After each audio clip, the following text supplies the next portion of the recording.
Hello viewers, Super GT here. Welcome to some of the weirdest racing you're ever likely to see on Gran Turismo Sport. We're back at special stage Route 10 for some of the most tactical racing on this game, which produces some of the closest, most epic finishes, but also plenty of frustration. As seen in these previous videos I've made on this track. Okay, qualifying first up. Let's see what we can do here. Now, qualifying is very important for this race, as it turned out. Previously it wasn't so important, but for this one it was. So you have to form into groups, as we can see here. I've got a couple of people just behind me. And just up in the front, we have the Spanish group working together. But then we have the Holy Alliance of Britain, Portugal, Denmark and Russia. Yes, one of the most famous alliances you've ever seen, coming back to do their work here at Special Stage Route 10. Now, at the end of our qualifying lap, actually, is this the end? Yeah, this is the end of our qualifying lap. Crossing the line and going into 5th, which very quickly turned into 14th, 15th. Yeah, so it didn't actually go to plan at all. The Spanish group did really badly. They were all at the back. So, a lot of work to do here in race number 1, starting 15th. Now, for those of you who aren't familiar with this track, you can see on the top right, it's just really long straights with 2 big corners. The corners are completely flat out. The entire circuit is flat out. You put your foot down, you don't have to brake. It's just a slipstream battle, full speed the whole way until the very end. So it's quite a simple proposition. Well, we say simple, but actually in many ways it's quite a complex race because of how fine the margins are. So it very much comes down to slipstream, working together as a group, staying in the race until the very end by not dying, not getting a stupid penalty, hanging about, and then doing your business at the very end, on the last corner of the last lap. It's only a 2-lap race, but it takes about 4.5 minutes to do 1 lap. You see already, the front group has got miles away, and that is bad news. Well, actually, there's a couple of people who have been sent to the Shadow Realm just there, as you can see. And something's obviously happened in that front group. They've had a bit of a disagreement, and you see some of the cars at the back of that group just beginning to fall away. That's good news for us. We need to bridge that gap to that front group, and we have to work as a team to do that. And otherwise there's no point. I mean, otherwise we're fighting for about 12th. It's kind of pointless. We have to work together. We might as well try and work together to try to get towards that front group, and therefore we might be able to win the race. That's the idea. Let's see if we can do it and form again another alliance. It's all about alliances in this. You have to have your friends. If you don't have any friends, then you need to make some friends damn quick. So these cars, again, you see the cars which aren't in the line, they struggle. You have to stay in the line. If you're not in the line, you're toast. And unfortunately here, I just got shuffled out of the line, and then a couple of cars just managed to get through. Just the tiny margins here, so I dropped 2 positions. No worries at this point. The main priority is trying to catch up with that front group, as you can see, and I think we have got a little bit closer, if anything.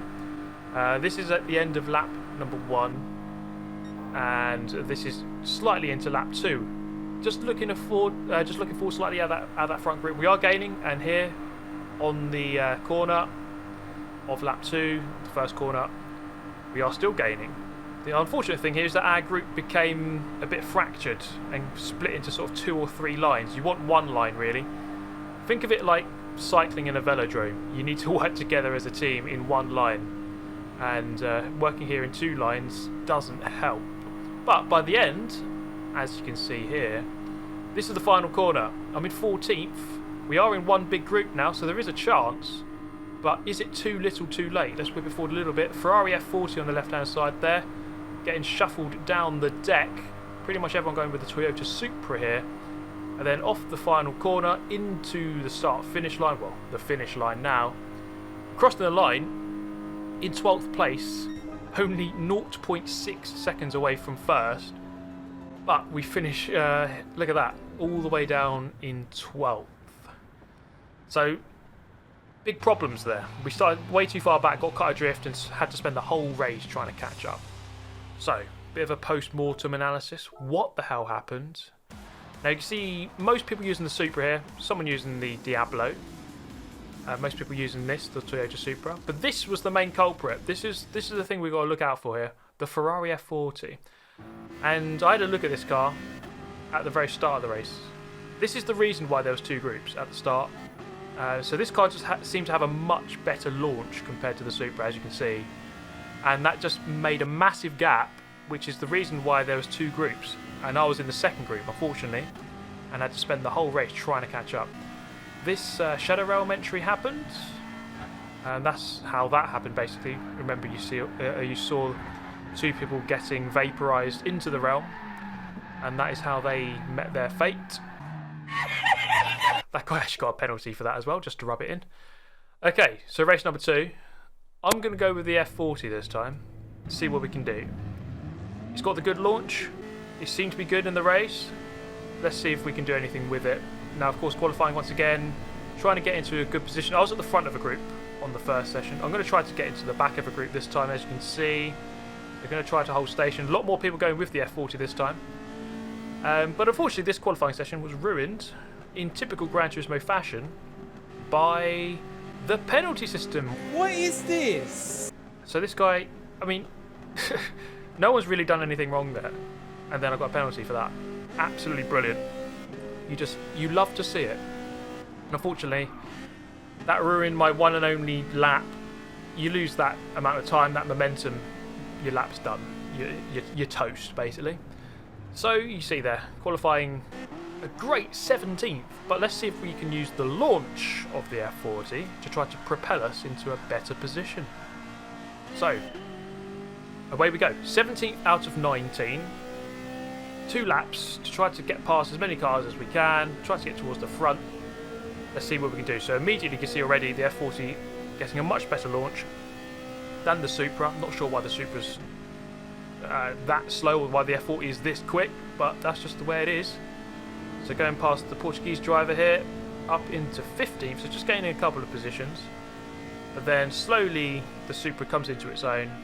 You can see it just very, very, very slowly catching up with the group in front. It takes a long time. You have to be very patient on this race, as we've seen many times before. Now, I'm not sure why this track seems to always come up. It does produce very interesting racing, and I'm not totally against this circuit. It is just a bit of a weird one. Okay, right. This is halfway, well no, not even halfway into lap 1. Once again, we found ourselves cut adrift of the leading pack, as you can see, although there did seem to be a bit of a scuffle in that leading group. So now I've caught up with this group. We need to just make sure we work together once again. It's the same thing over and over, just pushing each other along. So you get a bit of slipstream, you push the car in front, and then there's sort of a ripple effect up the group, and you push each other towards the next group. And the other group in front, they're trying to do the same. They're trying to push each other away from us. But by the end of lap 1, have we caught up? Yes, we have. We are now in the leading train. So a mix of cars this time, F40 and Supras. Seems to be about a 50-50 mix. There's this almighty scuffle in the exit of the first corner, and I tried to get some extra momentum to get past these cars, but there just wasn't the space, unfortunately. And, oh man, that was frustrating, because I know I could have gained maybe 4 or 5 positions if I just got through a gap somehow. Didn't quite work. And now I'm scuffling with this Supra for supremacy of 14th place. But I have to settle into 15th. This is the final corner then. Lots of F40s here, but none of them towards the front. Maybe it isn't the car you want. Not in the race anyway. So coming into the end of this one, race number 2. Can we do anything here? It doesn't look like we can. We're too far back. Far too far back to really make an impression. And as we cross the line in 15th, is it going to be? Yes, we are. 15th. 14th, in fact. I was close to the lead that time, but look. Supra's top 5. There's only the first F40 was in 6th place. So it looks like the Supra is the car you want. So again, not the greatest result. Qualifying let us down, I think, in that one. You need to get to the front quickly, because it's very difficult to overcome that speed later on in the race. So we're going to go again with the Supra. This is the one. 3rd time lucky. Now you can see the amount of F40s. Everyone reacting to the F40. So everyone becoming the F40. I've decided to go the other way, back to the Supra. Now, we spoke earlier about alliances and friendships. You see up ahead, you see lots of red cars. The F40s seem to form into a group. Now, I formed a group here with, well, basically I formed the Toyota Lamborghini 4GT coalition, and it's our job to try to outdo the Ferraris. And we're going to work together as a team. Qualifying, again, is the thing that let me down. We need to make sure we qualify much nearer to the front. Starting 15th, 16th, you're so likely to get caught into the second group, and you're going to get cut adrift, and it's very hard to overcome that in the race. So you can see here, the Ferrari's having a bit of a scuffle in qualifying. Yes, that's how intense qualifying was, and that really cost them in terms of straight line speed. The Ferrari, I think it's just a little bit too slow. This Ferrari actually getting a little bit feisty here. We're going to try to fight our way through. In a straight line, the Ferrari can only really manage about sort of 262 miles an hour, whereas like the 4GT Supra Diablo seem to be able to go 3 or 4 miles an hour quicker. Doesn't sound like a lot, but it's crucial. That sort of difference is crucial. This lap went well. I started in the right sort of position and managed to catch up with Quintin here at the front of the group, and therefore my lap was good. It was polars across the line, but the guy behind me went through 0.003 seconds quicker. But the good thing here is that we're starting second. Much better. Okay, so the thing we've got to watch out for is the Ferraris. They're starting in about 6th, 7th, 8th. So they will be having that good start, as we've seen. But then, as the race goes on, the Ferrari becomes slightly weaker as it doesn't quite have the straight line speed. But let's have a look at this then. Race number 3, starting near the front. Now, I was unsure of what decision to make. Do I just go for the lead immediately and lead from the front, or do I play it a bit differently, stay in second and then slipstream past? I was unsure of the right way to do it, but I went for the slipstream option, staying in second and then hopefully slingshotting past at the end of the race. So many tactical decisions you have to make on this race. It is a very tactical race. It's nothing really to do about finesse on the brakes or apexes or tyre wear or fuel saving. It's just positioning and just, you know, keeping your cool, not making a mistake, not getting a penalty, just staying out of trouble. It's that sort of race. It's very different. It has a very different dynamic, but it's quite an interesting one. So here, you see Quintin moves through to the front of our little group here, and now becomes this direct drag race, one of the weirdest drag races you've ever seen, between a line of Ferraris with a Supra at the back of it, and then the Toyota Supra Diablo 4GT coalition on the right hand side with a Ferrari at the back of it. So very strange friendships and coalitions and alliances being worked out here. But you can see here that the Ferrari line just did not quite have the power to outdo our line.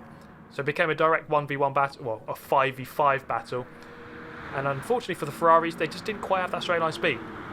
So they kind of have to move to the back of that group. As you can see, the sea of red, not at the front of this group, and that's the crucial thing here. So we've settled into third. Okay, I've lost a position. Quintin's gone up from third to first. And we're not to worry. We're still in a good position here. We can kind of wait it out and wait to the end, and then hopefully slingshot past. That's the idea, but there's many laps to go from here to the end. Well, there's many possibilities of getting a silly penalty or something, or some sort of disagreement through one of the corners.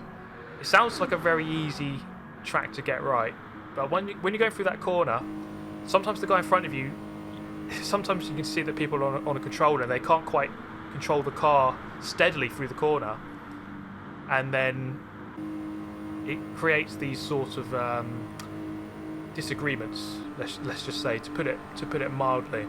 So you have to be really, really, really smooth through the corner, especially if you're the car at the front, because you want to get bump drafted. Now you might be wondering why don't I just pull out to the side and just go past? Well, I don't, because the instant you pull out of the line, you don't have slipstream, and then you actually lose speed. So you have to stay in the line. If you don't stay in the line, you are toast, and then everyone else is going to go past you in that line. So if I pulled out the line right now, I'd go down to about 12th, and there'd be no way back into the line until the very end. Look at this group coming at you. It is such a weird race when you think about it, but it's very interesting at the same time. Okay, we're going to whip it forward to the end of this race. This is the business end now. Okay, I just want to say, 2020, not been the best year really, has it? 2021 is going to be miles better, and this video hopefully represents overcoming hardship because we failed in the first 2 races, but I'm going to leave you with the euphoria of the end of this one. Have a great year everyone, and I'll catch you all very soon.